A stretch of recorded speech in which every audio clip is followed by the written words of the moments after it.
I enjoy Panda Express's fried rice, but it's missing something.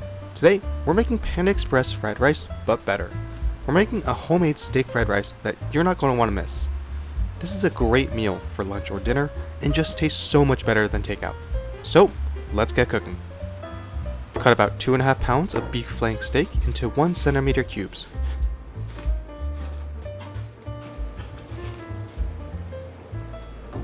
For our sauce, mix together 2.5 tablespoons of soy sauce, 3 tablespoons of oyster sauce, 1 tablespoon of hoisin sauce, 1 teaspoon of white pepper, and 1 teaspoon of dashi. We'll also prep 4 cups of day-old refrigerated rice, and prep 3 eggs. On a wok set to high heat, add some neutral oil, then our steak. Toss and season with 1 teaspoon of dashi. Once cooked, add our egg to the side and break up. Once scrambled, add 4 cups of our day-old refrigerated rice.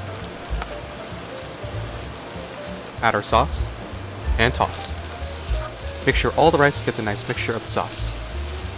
Add 1 bunch of chopped green onion, and about 1 cup of frozen peas and carrot mixture.